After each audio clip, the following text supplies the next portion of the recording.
All right, guys, so I'm hanging out with Adam here from KEF, and KEF's got a lot of great stuff at Audio Advice Live, so we've been having some fun.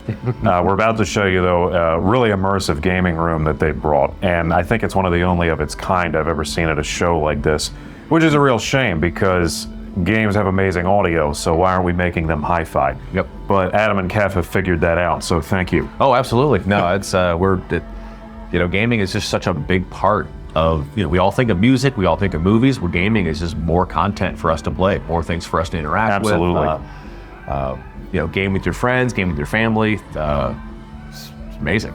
It's funny, another friend of mine in the industry was talking about setting up something for his son to play games on and giving him a pair of active monitors. And he's like, nothing special, but decent. Yep. Mm-hmm. Son and his friends come over, they play games. The next day, his friends are asking him, like, how do we get that? And a lot of people in this space, they just have no idea that games can sound this good. Oh, yeah. And it's like, but they should know because Windows 11 now, native Dolby Atmos. Mm-hmm. And I really hope that the rest of the industry starts putting two and two together with this because it's the next immersive format for entertainment. Absolutely. And seeing like what you've done here, 3 screens, Epson short throws, LS50s, which make an amazing desktop speaker, especially if you have a larger desk setup. And then, of course, a living room speaker as well. Like, this is a really awesome display. So what I want to ask you is, you guys at KEF, what kind of made you think, like, hey, we need to go to Audio Advice and we need to show people what Flight Sim on 3 screens and a great pair of speakers does? One of the things that we wanted to show off was something that was... yeah, sorry, guys. Just one sec. So what we wanted to do this year for Audio Advice Live was kind of show something that was a bit different, kind of show some really, unique things that we could do. In this room, our partners are Stewart Film Screen and Epson Projection, and then of course KEF and then Audio Advice. I'm lucky because I happen to live here in Raleigh, so I was able to design the system, build it, get it all made here, get it up and running and bring it to the show. And the idea being is we just wanted to get people excited about gaming with the audio that you can match with it. The audio is incredibly immersive in gaming. As you said, it's kind of amazing how much really goes into audio. But if you think about it, think of the games like Doom we grew up playing, or heck, even like Call of Duty and Counter-Strike, where the sound effects going on around you, that's what brings you into the immersion, whether you're listening on a pair of speakers or a pair of headphones or in a theater room. The sound is what really puts you there. And so I wanted to build something that had the video to match the immersive audio. And so I kind of jokingly say it took 3 screens to match the immersion for video as much as immersive surround video, right? and then that's where the idea came from. And as you played Flying Flight Sim, it was really fun to watch you who has piloting experience, because you're looking at the left screen and right screen just as much as the front. Yeah. Knowing you can look left before you make your turn and those things, and that's where the immersive video really makes it more lifelike. And just makes it fun. A game is supposed to be fun. I also built this system this way with flat screens instead of curved screens, because if you do curved screens, it requires a lot of calibration, warping the projectors and things. But that means the projectors can only be used for that kind of one screen for the most part. But with the flat screens, I could take one of the Epson's LS800s over here, switch the inputs, and watch TV. I could play a game on the front one and have these 2 screens showing other stuff. I could have 3 friends come in and we could all play a game on each different system. And so there's so many things we could do with this system. It's basically infinitely flexible. Wow, which is what's awesome. Kind of neat. It makes the experience and what you can do with it that much more fun. And all of this is all being powered by a 3060 Ti. So it's not even like we're running a 4090 or something incredible.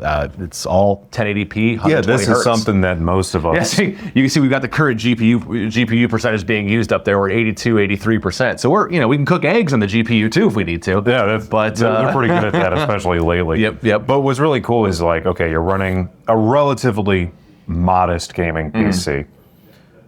LS50s are not exactly, in terms of price, at the top of the stack anywhere in the audio world.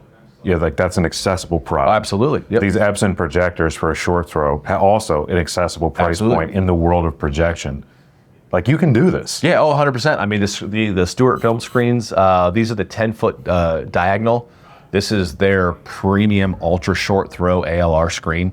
This is some of the best material you can get for ultra short throw for light rejection. And I've got to tell you, having experience with like the Hisense projectors and some of the other ones, which are all very good, Yep. most of the boxed kit screens have that aberration problem, and this seems Correct. to have very little. Yeah, you're not going to get this level of detail on these screens is absolutely incredible. It's really good. And it's super important to allow us to make sure we don't get the brightness or overwash from one projector onto the other screen.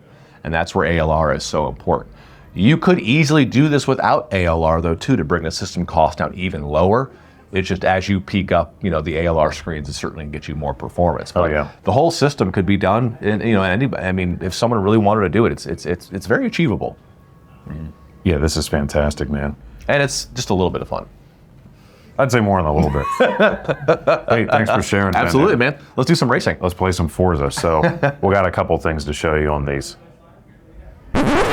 Hey guys, future editing Luke here. I said we were going to play some Forza, and we did.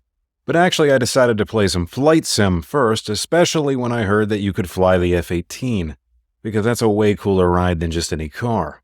So check out this really cool flight sim footage, which of course was awesome on this system.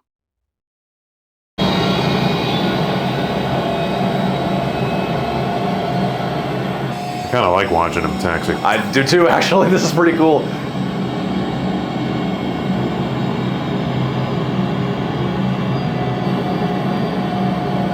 Short line.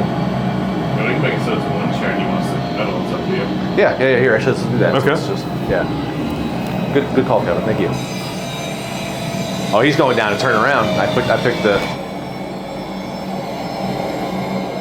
Yeah. All right, I guess we'll go ahead and hop in.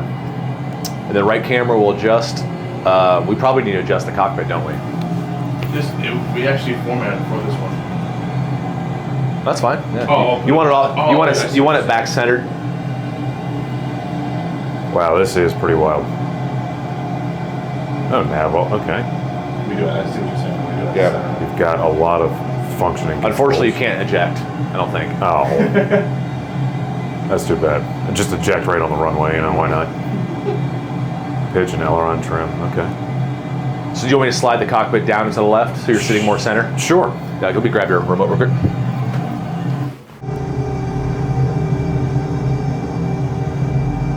Let's see if we can get up this 5,100 foot runway. And then if you press and hold A again, it'll kick on afterburners.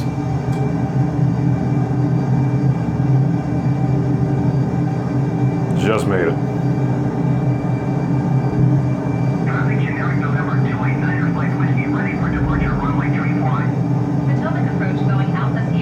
And I believe right D-pad is your gear. All right. Request flight following. Yeah, you're right there in the middle of it. That is something else. Squawk 0045, Boeing X-ray Golf. Have you ever done a real flight sim? Like you can log hours in? No, I'd love to though. They're horrible. Really? Yeah. Because they're, it's mostly all mechanical, so you're sitting in a full flight deck. Oh, okay. And now the high-end ones, like a Boeing and stuff like that, yeah, like when you're, those are incredible. But yeah, it's look at you adjusting your throttle. Nice job. That's awesome, dude. 132.2 for Boeing X-ray Golf Sierra. New York. Oh, I love that little click for afterburner. Sierra 7,900 feet. Wish that didn't have to wait too in here. I know. Yeah, they just added the Super Hornet. They just added the Strike Eagle to it, and everyone's like, Really? Going crazy. they were like, yeah, the F-15E is modeled really well in that game. Notice even on the video, the scratches in the cockpit glass and things. Yes, that's pretty spot on. See if you can hit the eject handle down below you now. I'm just wondering if you can. Yoke come on. visibility. No, that's too bad. Manual override, no.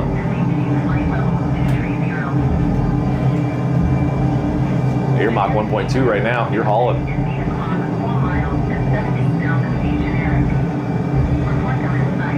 So while I'm buzzing around up here, Adam, can you tell us about the system? Sure, absolutely. Short throw, 4K. But here we're using the gaming input, which is specifically designed for gaming. So they allow 1080p 120 hertz. So all three of these screens are running at 1080p at 120 hertz. And resolution, of course, is super important. I would love to be able to game at 4K. Yep. But gaming at 1080p at 120 really is more important than gaming at 4K and like 30 or 24 hertz. We want much more smooth motion, especially for flight sim or driving simulators. We're using a pair of LS50 Wireless IIs, which are active studio monitors, active near field monitors, I guess I could call them. And there are complete systems built into each speaker. So all the amplifiers, all the preamps, all the DACs, everything all built in. We've got a pair of those. We've got a pair of our KC62 subwoofers. And these little things do some serious stuff for being that small. They are the Thor's hammer for sure. Dual 6.5-inch subwoofer drivers, 1,000 watts of power inside of them. They're so compact the metal shell is actually the heatsink for them. That's great. And then we've got 3 of the Stewart 120-inch diagonal ambient light rejection UST screens. These are amazing because they're made to work exclusively with an ultra short throw projector like these Epson LS800s. And so they're able to reject all the light that comes in from other angles purely just using the light coming from the projector below it.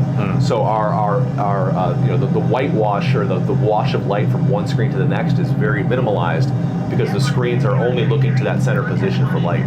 So that's why we have such an even color and even brightness among the 3 screens. And then we're using just kind of a home-built, real basic 3060 Ti graphics card on a home-built computer, and running a couple different pieces of software on top of NVIDIA Surround. That 3060 is half big and for mercy, but it's holding on. It's no, we're abusing it. We'll probably have to throw. I think it's going to think we're mining for Bitcoin when it's all said and done. But so right quick, just that I'm playing a flight sim and we're flying an F-18. This climb rate is just hilarious. Yep.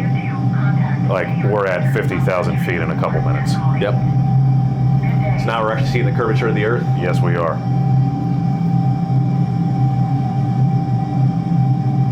Well, guys, for those of you watching, I'm gonna cut some of this down, of course, but this is pretty close to being there, and the LS50s sound really good, especially dead center. Those concentric drivers doing great things for the imaging. You're the first person to get up to altitude this week, and so it's kind of nice to see the moon up there off to the left. 2 to 1 thrust to weight ratio. It's like I want to get up there. It'll do it for you. Level wings, and we'll do a barrel roll, and we'll try some Forza. How about that? Sure.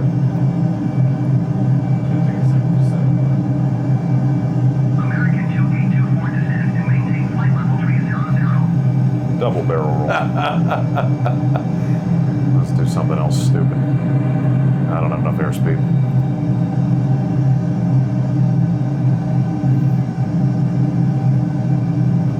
Is this aircraft armed? No, it's not. Unfortunately, that'd be pretty fun. It would be. Fox 3. You just took out the Johnson's farm. You get a call from ATC like, why did you Fox 3 a Cessna? That's like the poor pilot who had to shoot down that balloon. Yeah. For the rest of his life, he will never hear the end of it, dude. No. Like they probably had to draw straws if we had to go do that. Wasn't it like the first actual time an F-22 shot at anything? Unclassified, yes. Which is just so funny. I feel like KEF is one of the first audio companies to really get it, and I hope other manufacturers hop on board too. Gaming experiences like this are the future. This was really well set up, and it was extremely immersive. Some of the most fun I had at the show.